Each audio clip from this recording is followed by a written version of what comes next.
Well, this is the night of the day of Dolly Parton passing away. Everybody's got a thought to share, a song to share. She transcended celebrity. She transcended stardom. And for my part, I'm going to play a little blues for her. And in the spirit of Indian music, as I understand it, a raga is not written out as a piece of music to adhere to. It's actually, they tell you what notes to leave out of a raga, and then you're allowed to improvise around them. So there are certain notes in this blues that I'm going to leave out because I feel like they don't reflect Dolly to me. And then I'll tell you a little anecdote. Everybody has one today. Blues for Dolly P.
I had a great friend, George Monta was his name.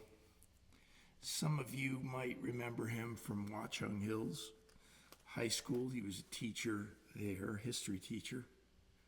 And you know about Dolly giving away books, right? She has given away over 300 million books. Think about that for a moment. In perspective with all the other things she's done. By the way, today I did a little listening session with my friend, and we listened to the 3 major versions of I Will Always Love You, starting with Dolly's version, and it was a real eye-opener because it turned out completely differently than the way I thought it was going to turn out.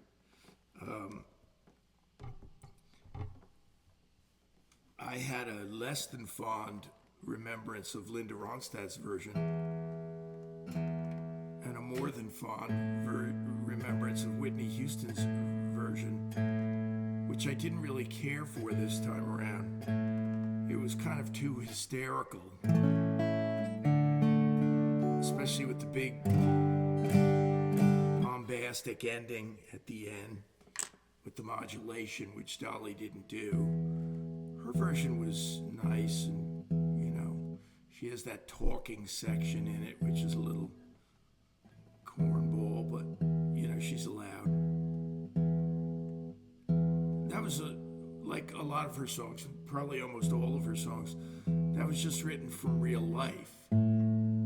She didn't make that story up about an imaginary lover. That was the story of her and, the guy that she sang with, not Conway Twitty. The other guy, darn it. Alexa, who did Dolly Parton sing with for years?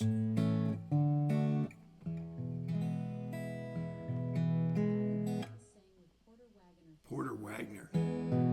So this was, Alexa, stop. So this was her goodbye song to Porter Wagner, actually. Tonight is a night where I'm just going to kind of be exploring different things in my books that I have not maybe done recently. You know, maybe I'll do this one acoustically.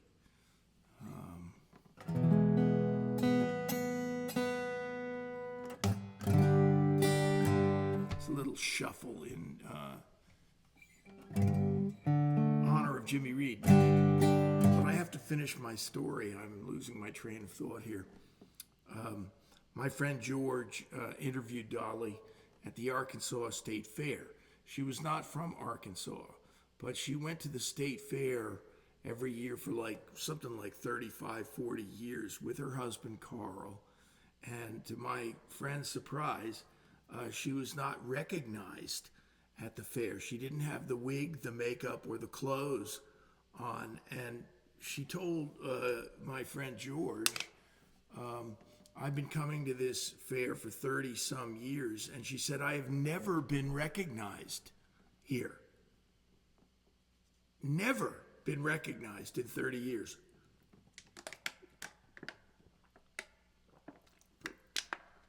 Kind of stunning, right? And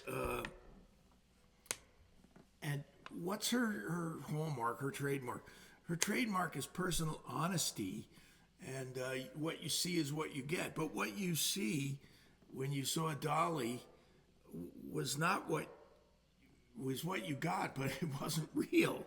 And she even said to him that day, she said, you know, Dolly Parton is just a character that I put on so that I can make some money and give books to children. Just a character that she puts on.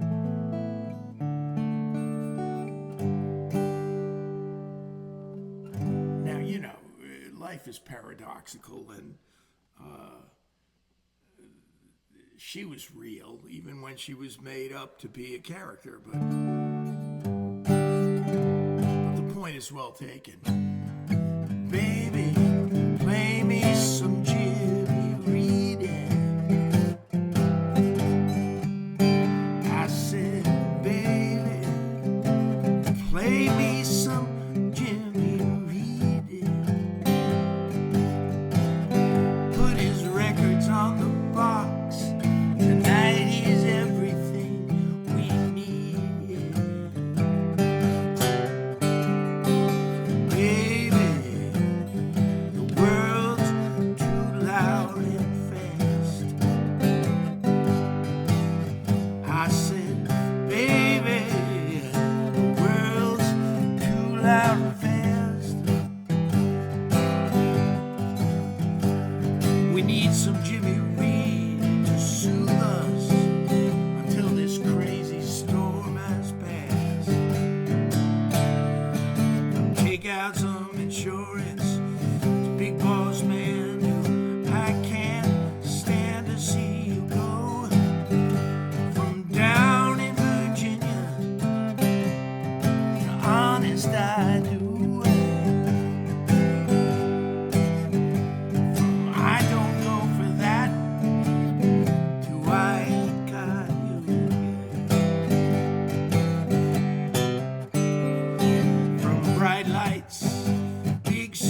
song that vexed me for years, literally.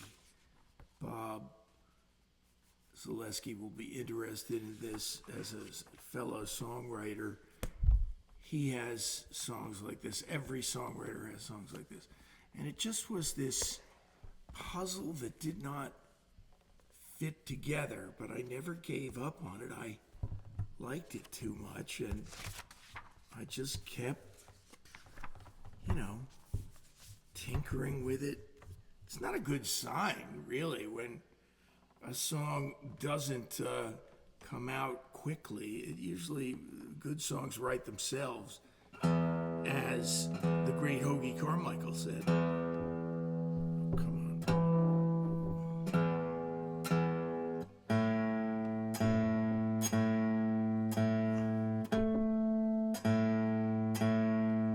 None of this is working.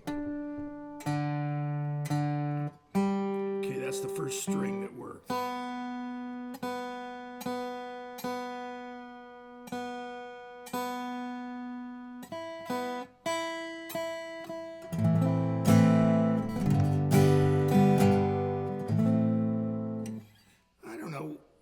I wish I could tell you some profound reason why it suddenly fell into place,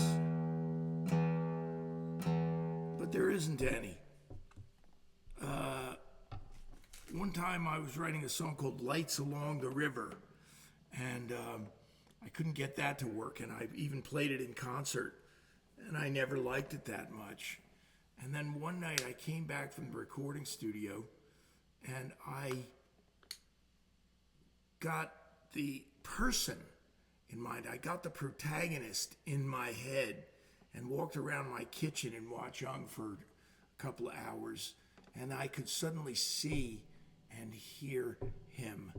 And then the song turned into one of my best songs, which is called Lights Across the River.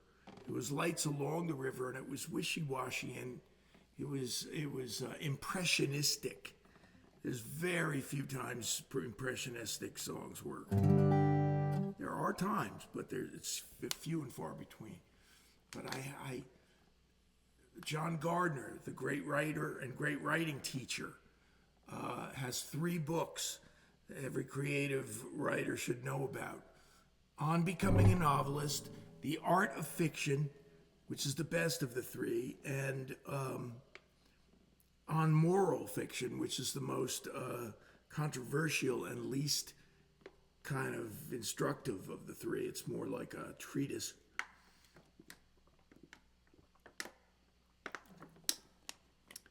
John Gardner said he called fiction the vivid, continuous dream. He said you don't want to wake up your reader from that dream. So you want to be technically pretty perfect, because if you suddenly get the grammar wrong, the spelling, whatever, they wake up from the dream, and you don't want that. He says it's simply a matter of seeing. No, this was John Fowles who said that. John Fowles also was a very articulate person about the creative process, and if you've never read it, his article for the Atlantic magazine, which was called Notes on an Unfinished Novel, which was about the writing of The French Lieutenant's Woman, he said it's a matter of seeing the people walking around doing what they would do and saying what they would say, and you're not even supplying them with the things to say. One time he got stuck on a chapter of The French Lieutenant's Woman, which was made into a film with Meryl Streep, as you know, or may not know, but the film is garbage. It's not worth even watching. Meryl, of course, is brilliant in it. I'm loyal to my fellow New Jersey, and yeah, I had 1 degree of separation with her. Her brother was in my class at college. Whatever. The fact is, Fowles came up against a technical problem, and he couldn't figure out what Sarah, the protagonist, was she the protagonist? Well, the main character in the book was the guy who falls in love with Sarah, and she's the French lieutenant's woman, and he couldn't figure out what she said at the end of this chapter, what she was going to say, and he just agonized over it for days and days, and he says that he finally realized that the character itself was trying to tell him the answer all along, which is that she would not have said anything. So that's what he did. This character in my song, My Rhythm and Blues, he had some stuff to tell me, yeah, about himself. But it just took a long time to piece it together, and now I'd love to record it. It's one of the songs that I really would aspire to having some studio musicians on. No, that's not the way to start it. Get it right.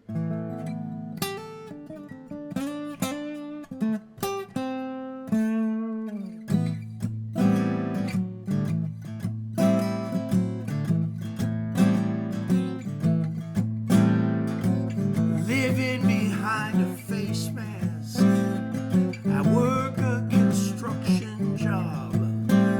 Sometimes I feel I'd steal anything if there was anything decent to rob. But when the endless week is over, I sign and put on my shoes. When the weekend comes, I still got my rhythm and blues.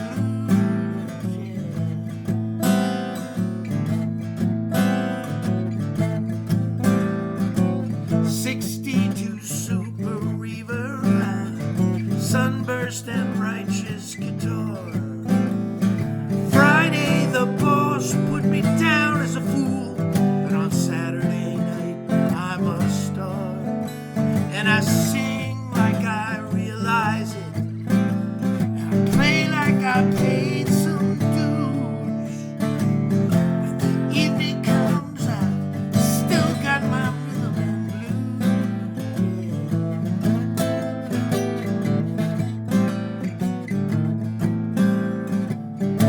Play with a band of brothers who live to secure the groove.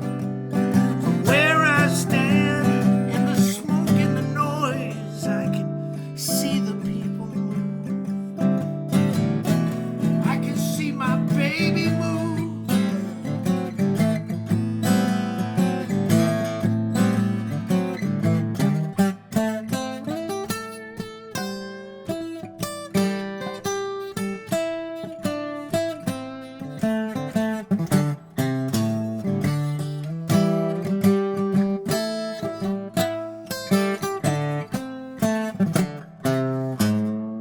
Sunday I'm a deacon, yeah, singing Amazing Grace.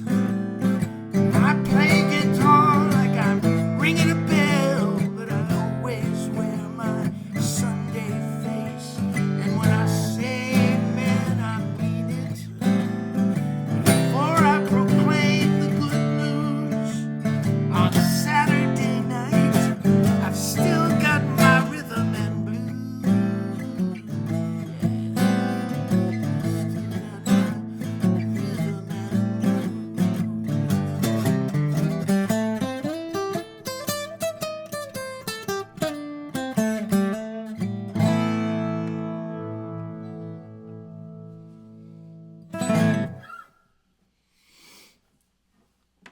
Looking through my books here tonight, that was my rhythm and blues. It's cool. This is a song I wanted to play. I really taking a chance here to play a song I can't remember that well. I wrote it only 2 years ago, but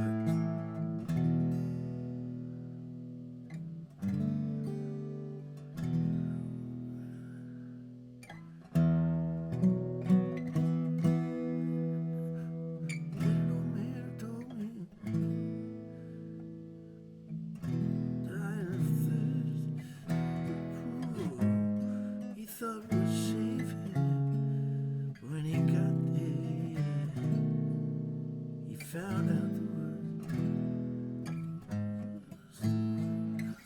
my best.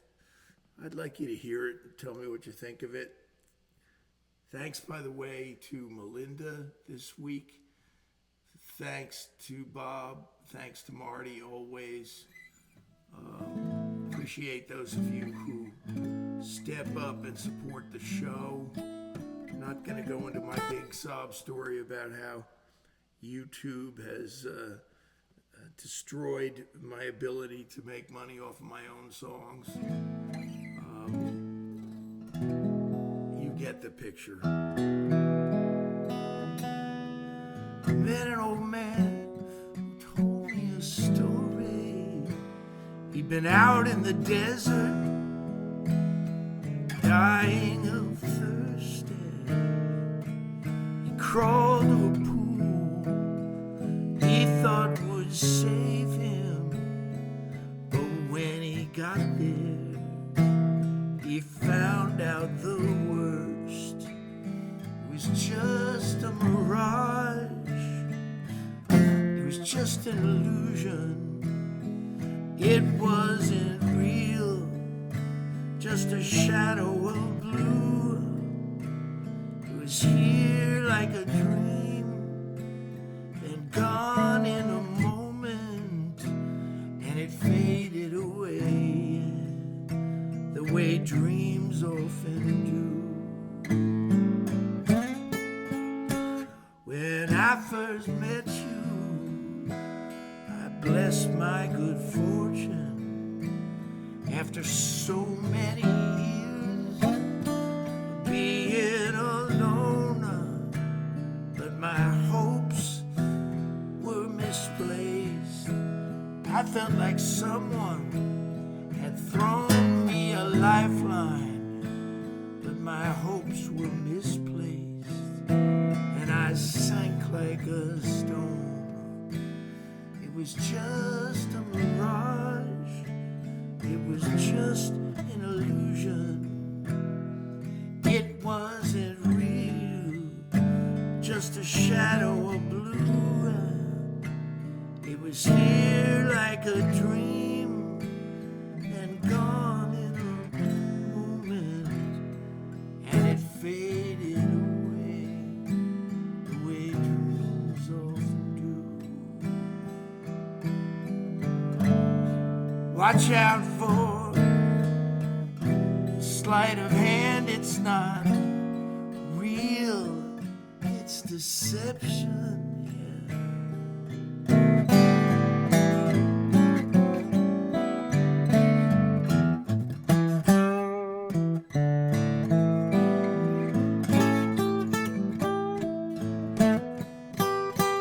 It was just a mirage. Just an illusion. It wasn't real, just a shadow of blue. It was here like a dream, then gone in a moment, and it faded away the way dreams often do. It faded away.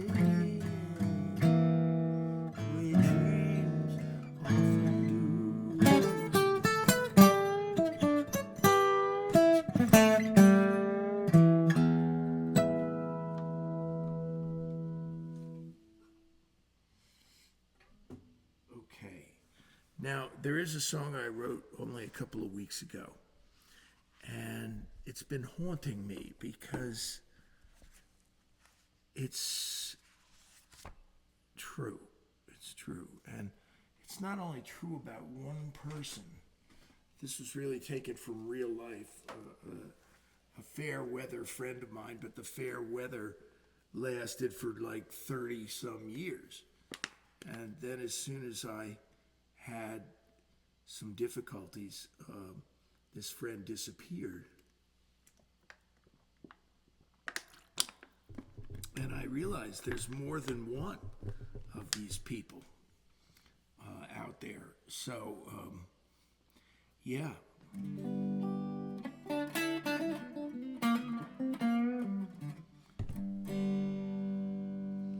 So this is for them.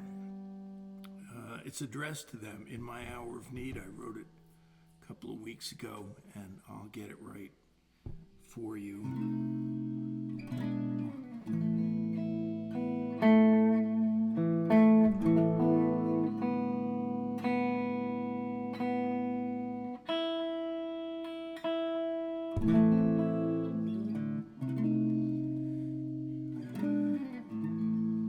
In my hour of need, when I was on the floor,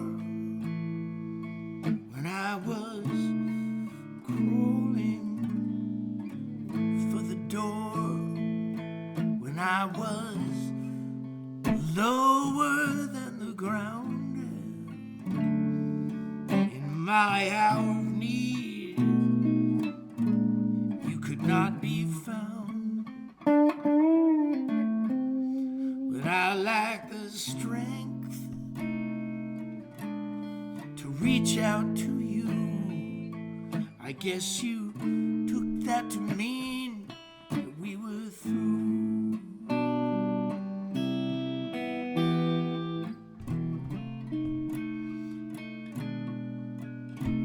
Maybe you thought I'd be fine on my own. In my hour of need, you left me alone, yeah.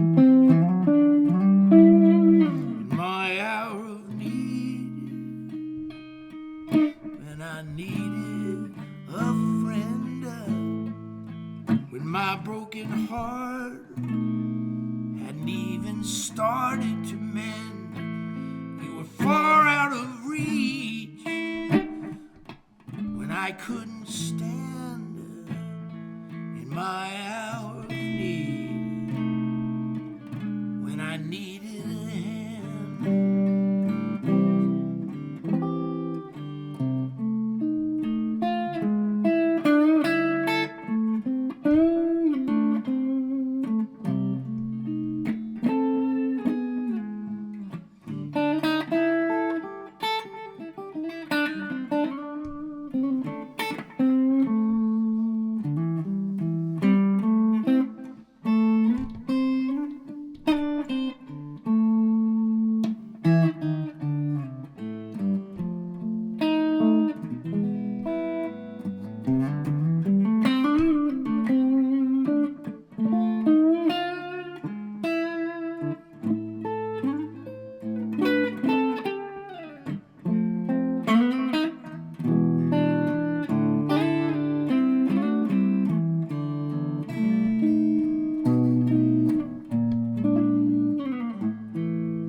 Let's see if I can fit in one more song here for you.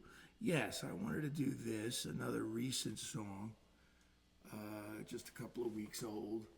And I tinkered with this one for a while to get it right. And you know what clicked for me?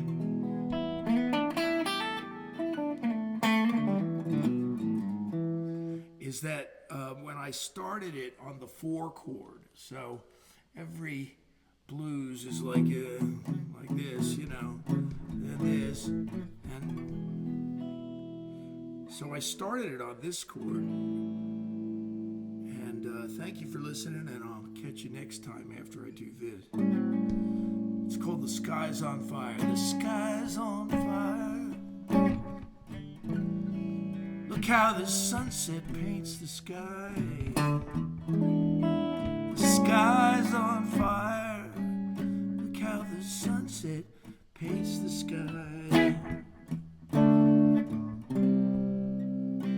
I wish I'd never met you. I'll love you till the day I die. If I didn't have a window, I wouldn't have to see the sun. If I didn't have a window, I wouldn't have to see the sun. No.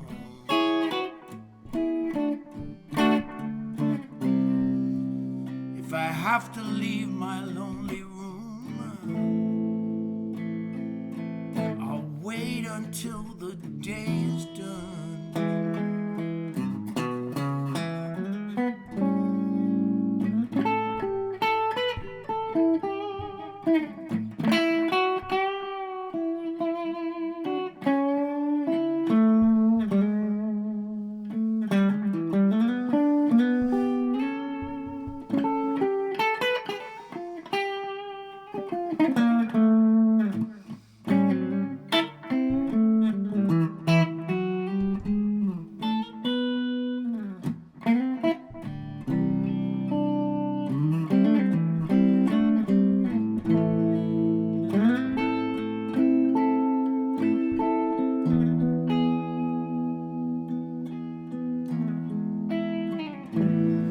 Sky's on fire, yeah,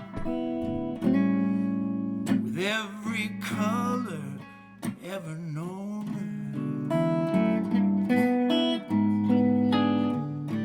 Sky's on fire, yeah, with every color ever known.